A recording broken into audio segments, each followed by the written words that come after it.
की बैठक आज वल्लभ भवन में माननीय मुख्यमंत्री शिवराज सिंह जी चौहान की अध्यक्षता में संपन्न हुई, जिसमें अनेक महत्वपूर्ण निर्णय हुए।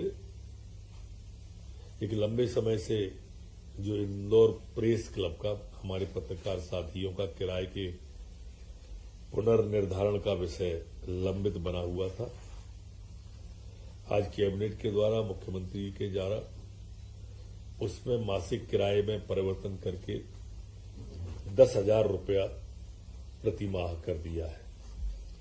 एक बड़ी राशि की छूट इसमें कैबिनेट के द्वारा प्रेस क्लब को दी गई है मासिक। आप सबको विदित होगा, कोरोना महामारी के बाद सामूहिक विवाह कार्यक्रमों के संख्या में इस बार बहुत वृद्धि हुई है, क्योंकि 2 बरस विवाह में किसी न किसी रूप में आयोजनों में बड़े कार्यक्रमों में प्रतिबंध थे, इसलिए रोका गया था। और इस महीने में अत्यधिक विवाह है, उस सबको देखते हुए अब ऑनलाइन टेंडर के लिए अकेला नहीं है, अब ऑफलाइन भी हमारे कलेक्टर महोदय या जो समिति बनाई गई है वो समिति इस टेंडर को बुला सकती है, जो हमारे बेटे बेटियों को सामग्री दान में दी जानी है, जिसको हमारे यहाँ आम भाषा में दान दहेज भी बोलते हैं, गांव की भाषा में। ये टेंडर का प्रकाशन राज्य स्तर पर या वहां पर 2 समाचार पत्रों में, टेंडर की न्यूनतम अवधि 7 दिवस, भंडार के नियमों में सरलता केवल मई के महीने में इनके लिए दी है। ये सिर्फ मई के महीने में। ये आगे 31 जुलाई 22 तक होने वाले आयोजनों में और 1 अगस्त या उसके कार्यक्रम में जो वर्तमान प्रावधान है वो लागू रहेंगे।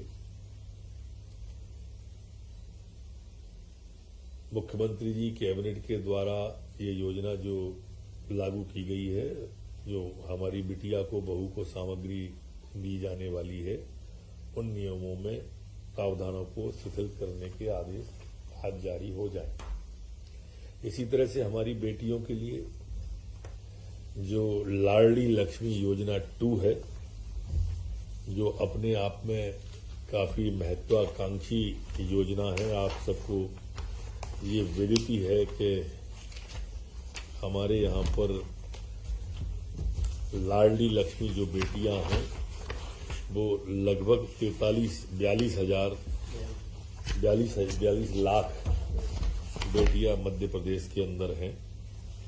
और इस साल जो हमारी बेटियां हैं तो 1500 के लगभग कॉलेज में आ जाएंगी और उन्हें 25,000 रुपया 2 किस्तों के अंदर देने का भी कैबिनेट के द्वारा तय किया है। और ये बेटी अगले साल जो हमारी लाडली लक्ष्मी है वो लगभग इनकी संख्या 19,000 हो जाएगी, जो कि अपने आप में काफी बड़ी संख्या होगी। एक ऐसी महत्वाकांक्षी योजना जिससे निश्चित रूप से बेटी परिवार पर बोझ नहीं वरदान बन जाएगी, ऐसा हो जाएगा।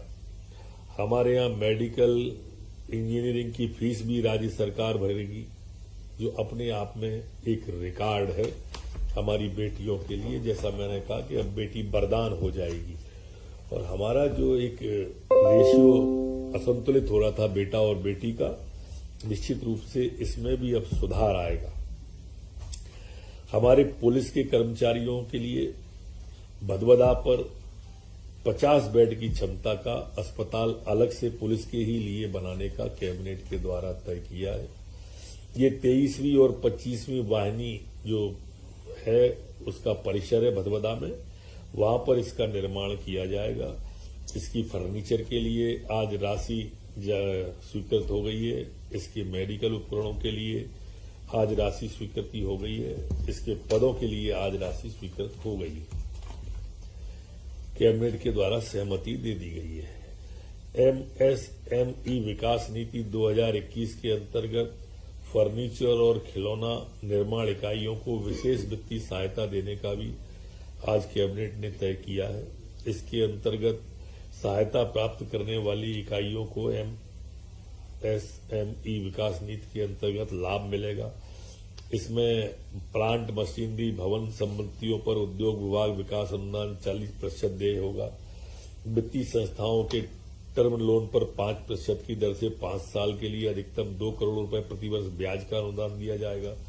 सभी पात्र नवीन इकाइयों को उच्च दाब विद्युत संयोजन के लिए 5 साल तक के लिए 100% विद्युत शुल्क की छूट दी जाएगी। उच्च दाब विद्युत उपभोक्ताओं को नवीन कनेक्शन पर कमर्शियल उत्पाद दिनांक से 5 साल के लिए ₹1 प्रति यूनिट की सहायता दी जाएगी। इसी तरह से भूमि बैंक ऋण दस्तावेजों को चुकाए गए पंजीयन शुल्क की स्टाम्प ड्यूटी में 50% छूट दी जाएगी।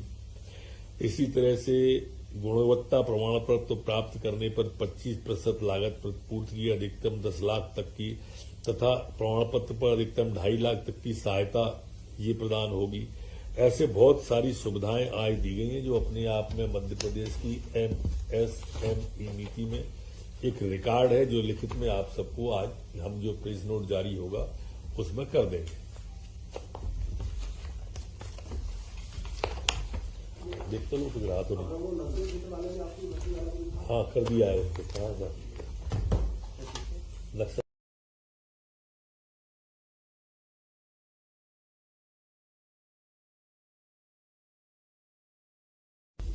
नक्सल प्रभावित क्षेत्रों में जो हमारे 3 जिले मुख्य रूप से बालाघाट, मंडला और डिंडोरी हैं और 10 विकासखंड हैं, इसमें सटीक मुखबरी को सफल करने के लिए एक नक्सल उन्मूलन अभियान संचालित कर रहे हैं। यहां पर 150 पद इसके स्वीकृत आज मध्य प्रदेश की